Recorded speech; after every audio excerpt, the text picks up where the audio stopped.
The word Islam, let's look at that word. We're doing a little bit of etymology before we get into our subject, but Islam itself, what is that? And in the West, we have some of the Muslims who are so defensive and afraid, you know, from the media, from the governments, and shy, apologetic almost. You know, are you a Muslim? Well, yeah, almost. I mean, you know, I'm not really serious about it. So, but when you ask, well, what is Islam? And they'll say, peace. Islam is peace.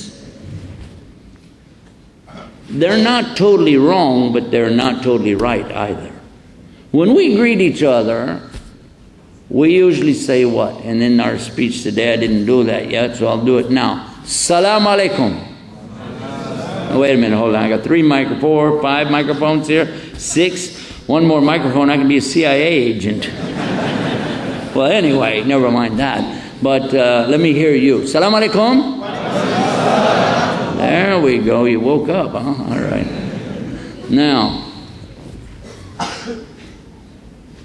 we did not say Islam alaikum, did we? So Islam doesn't mean peace, does it? Salam is peace.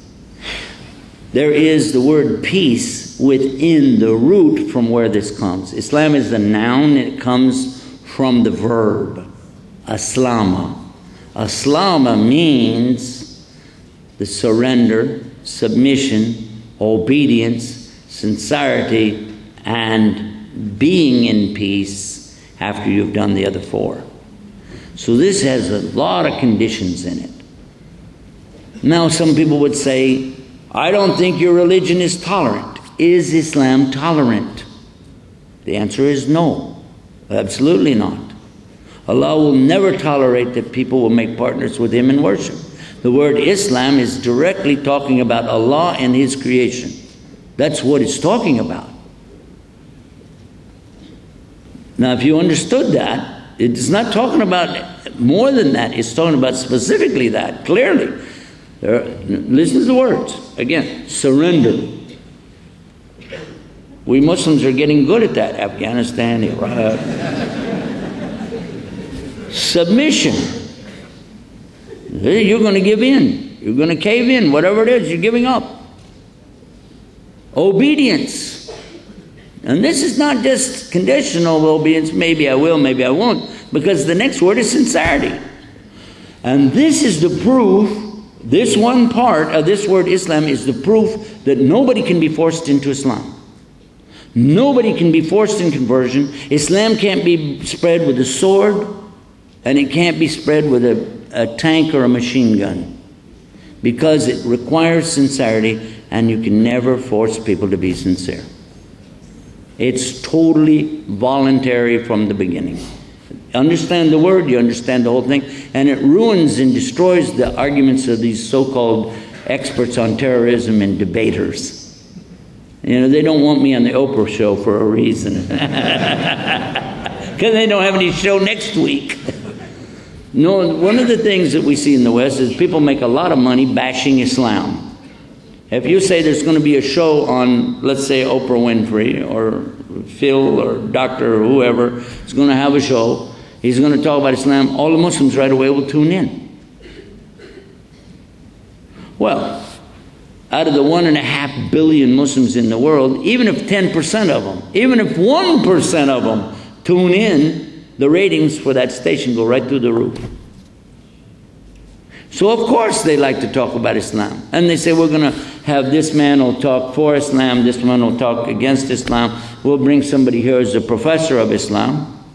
He's a PhD of Islam. And we'd like to welcome our Jewish rabbi, his name, you know, and he's got PhD in Islam. He's going to talk about. Okay, so now you're going to have everybody watching and getting excited about this, and this is going to be, oh, he said this, well, yeah, that's true, but no, and he said that, oh, that's not right, but still. And the whole idea is not the outcome of this. The idea behind the promoters is to get you to watch the show and buy the products, and that's what they want. If you watch the show, the advertisers will give them more money for the next show. It's as simple as that. That's how it works. I've been in this long enough to know exactly how it goes. And this is not an exaggeration, it is the exact story. So let's come back now and examine this word Islam a little bit more.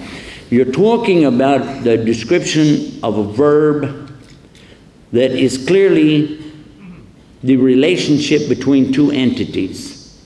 You have two entities or more, because you can't submit to nothing. There has to be two. One is the submitter, another one is the one being submitted to. One is the obeyer. That's not a real word, don't write it down. The one who is obeying and the one who's being obeyed. And we begin to understand now that this must be the ultimate one to obey, because of the structure of this word. It means Almighty God. So it is the relationship between the human beings, the jinn, all of the creation, and Almighty God. And the creation has to do what He wants it to do, except for us, because He gives us choices.